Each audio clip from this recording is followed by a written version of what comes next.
Well, good morning, and you are so brave to get up in the morning after all that goes on around here. Pardon my voice, I sound like Froggy the Gremlin, and I've been fighting this really nice cold for 7 days, but that gives me an excuse to shut up and let them do all the talking, which is good for my advantage. I'm Bill Knowlton, and I'm with a radio show called Bluegrass Ramble in Syracuse, New York. We've been on the air for coming up on 39 years. And I'm sort of in a path, if I can drop his name, I'm sort of in Bill Vernon's path, that we grew up in an area that we were not supposed to like this stuff, but we sure did, and it changed our lives completely. Northern New York City Yankee, all of a sudden listening to the Wheeling Jamboree and getting it all down and loving it. We have three great people on our panel this morning to talk about the father of bluegrass music, of course, Bill Monroe, the only human being in the history of any music that literally invented a form of music by himself. Beethoven didn't do that, Verdi didn't do that, but Big Mon did do it. And now you keep quiet, Kitsy. I didn't say that. Lisa said that. Oh, all right. Although it's nice when you say yes. So we're going to talk to these folks about life on the road with the father of bluegrass music, and I hope that we unearth stories that we've never heard before, which is usually typical in a session like this. To my left and your right is Richie Brown, who is originally from Mount Vernon, New York, and has been practicing dentistry in Cambridge, Massachusetts. He's been into bluegrass since the 1960s. And he was the first vice president of the Boston Bluegrass Union, booked many of the concerts and festivals there. He's jammed with the likes of the late Joe Val, the Lilly Brothers, Bill Keith, whoever he is, Peter Rowan, and the Greenbrier Boys. And he is very much centered on the ancient tones of Bill Monroe. He heard the great Winnie Winston play a banjo in November of 1962, New York City banjo player, and that made him go out and buy a Flatt and Scruggs record. And like so many of us who lived in the New York, New England area, he listened to WWVA in Wheeling, West Virginia at night, which came in as clearly as a local New York station. He spent a couple of years in northwestern Ohio, and got into the mandolin after reading an article by Ralph Rensler on Bill Monroe and his mandolin in Sing Out magazine. He was part of the legendary summer jam sessions in Washington Square in New York, and he met Bill Monroe via Ralph Rensler. Doc Watson and Bill Keith and Richie were in a jam session, and they all sang Sitting on Top of the World. That must have been quite a moment for you. He opened twice for Bill Monroe with his band Stony Lonesome in Cambridge, Massachusetts in 1985, and Chatham, Massachusetts in 1988. And he teaches mandolin camp yearly at Groton, Massachusetts. Also a long-distance runner, 31 marathons. You're not playing the mandolin when you do that, are you? Okay, right. And his current band is the Reunion Band with Dave Dillon, former member of Joe Val's New England Bluegrass Boys, on the guitar. Please welcome, if you will, Richie Brown, ladies and gentlemen. Thank you. I get to talk first. Actually, you know, I never did run a marathon playing the mandolin, but the last marathon I ran, it was the Cape Cod Marathon, and I was about 25 miles, and this guy down there, Jim Boyce, is an instrument maker. He was, I was just running, you know, and it was about pretty close to the end of the marathon. And yeah, it had to be, you know, 25 and a half miles or something like that, and coming down the road. He's going, "Hey, Richard, you bring the mandolin with you?" They had a show afterwards, you know, which, he said, "You can borrow mine if you want to." That's the last thing I was really thinking about. Playing the mandolin, I just wanted to get over the finish line and go take a shower or something anyway. But I guess I have an interesting story. It involves Bill Keith about Bill. I read his article. A few of those things are wrong. I actually started out as a rhythm guitar player, and I got kind of interested in mandolin. Actually, after I saw Bill play it, I had actually, this is 1964, I was 19 years old, and you know, I had Bill Monroe records, and I knew Bill Monroe was the father of bluegrass, and So I think, this is in the summer, summer of 1964, and I think Bill Keith was in, or Brad Keith, I want to call him Brad. He was down in Washington Square, and we were picking together, it's playing behind Bill's playing, and I guess we did a few songs, and so and that was that. And so I think maybe a couple of weeks later, I'd gone down to this instrument store in New York in the Village, and there was, I went upstairs, was on the second floor, and Dave Grisman and his band used to practice there, and I think Jim Fields was playing with him then. Let's see. The fiddler that played with Gene Lowinger, and Fred Weiss was playing bass, and Winnie Winston, of course, was a banjo player. And I said, gee, can I listen to you guys rehearse? I just want to hear how a real working band rehearses, because we just play with the guys at home. I just want to hear what you guys do. And he said, no, we got a big job at Gertie's Folk City, which is a place, in the Village that was pretty famous. And what you used to do there was go for 2 weeks, and you would play every night for 2 weeks.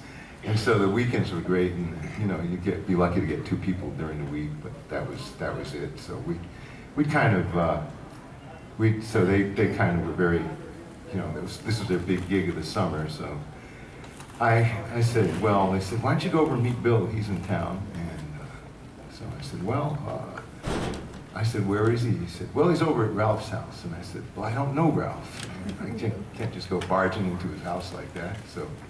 So anyway, Artie Rose came in, and Artie Rose used to play with Harry and Jeannie West, and played with a couple of old-time bands. And he lived in New York City, and he was standing there, and he said, this is Richie. They said, this is Richie Brown. He said, why don't you take him over to Ralph's house to meet Bill? And so we kind of talked and just walked a couple of blocks over to Ralph's house. So I got in there.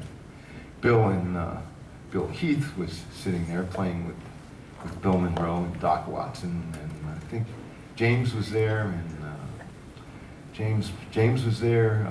Jack Cook was there, and a few other people, just sitting around listening to some hot music. Of course, Ralph was there. Kind of walked in, we all got our introductions, and I kind of like, this is the father of bluegrass, right? Like, this is, you're really nervous. 19 years old, been playing bluegrass a year and a half, and play, I can play decent rhythm guitar. So I'm sitting there, and so we get the introductions, and Bill turns around to Bill Monroe and says, oh, Richie plays bluegrass guitar, Bill. So Bill says, Bill doesn't say anything, he just gets up, he walks over to Doc Watson, takes the guitar from Doc Watson, and he gives it to me. So I said, oh man. He said, that's sitting on top of the world, I do that up in D, can you help me out on the chorus? I said, sure. So we sang that together, sang some other songs. We did Uncle Pen, and I got the run right and everything. I said, damn, this is great. I said, I'm playing with the father of bluegrass. I was really nervous, But when you're young, kind of crazy too. It's kind of like, you don't realize what's happening until afterwards. So, I went home, and like, I played with the father of bluegrass. This is absolutely amazing. Nobody's going to believe this. But that was really, that was really quite a night. That 19 years old, and you get to play with the father of bluegrass. It's amazing.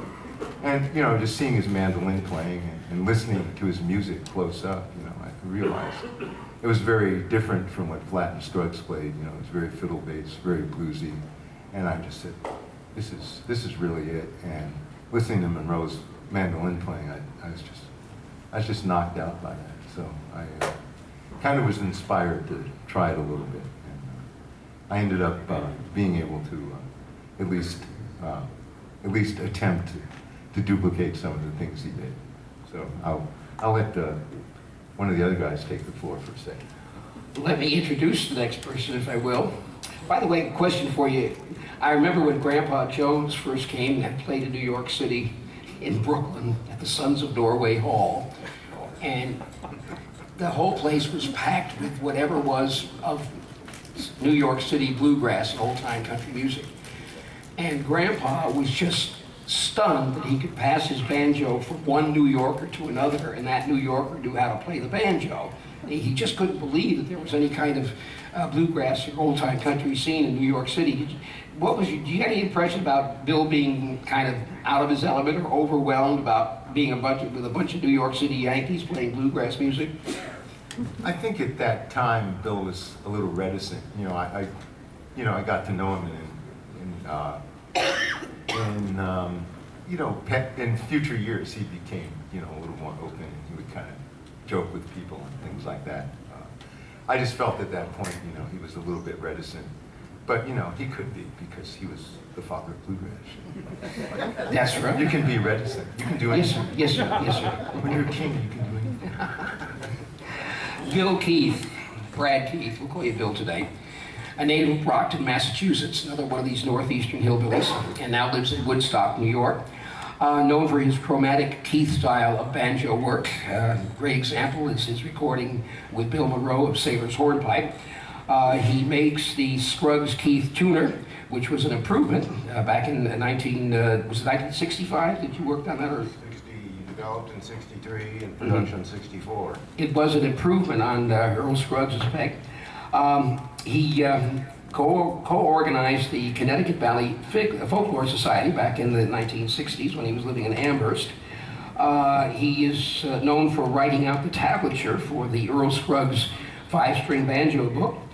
He worked with the likes of Red Allen, the Jim Question Jug Band, Mule Skinner, Ian and Sylvia, and Jonathan Edwards, and of course Bill Monroe. Peter Rowan owns the Beacon Banjo Company, and in 1993 formed the new, my writing is horrible, the New Velvet Band with Rudy and Weisberg. And the Blue Velvet Band. That doesn't look like blue to me. Lord. Anyway, in 1993, he was with Richard Green, and The Grass is Greener. He did the speech for putting the Lilly Brothers and Don Stover into the Hall of Fame for IBMA in 2002, and he's known for his instructional books and DVDs on playing the banjo. Bill Keith was with Bill Monroe from March of 1963 to December of 1963, and he recorded with Monroe just a few weeks after he joined the band. He recorded Devil's Dream and Salt Creek. And he was known as Brad Keith in the band because Bill said there'd only be one Bill, which always makes me ask how come he hired a guy named Monroe Fields and let him keep the name Monroe. Well, first of all, he didn't phrase it, there's only going to be one Bill in this band. He said to me, it's going to be confusing if there are two Bills and somebody calls, hey Bill, we both turn around, so isn't there some other name I can call you? It was very conciliatory. It was conciliatory. Oh, Yeah, that takes all the bite out of the story. It wasn't some guy imposing the law on the band, no. He had a guy named Bill Box work with him later, too. There you go. I suggested Brad as part of my middle name, and my father is known as Brad, so I knew I'd react if somebody said, hey, Brad. But Bill Monroe forgot my name on more than one occasion. And during the applause after introducing Kenny Baker, he turned around and said, what's your name, boy? So I tell him, and one night I was Brad Ellis, because that was, Tony Ellis had worked with him before I did. And then I think he finally got it right, and so I was Brad. I'm going to steal a question from Katie Daly that she used yesterday, and that is, how were you hired for the Bluegrass Boys?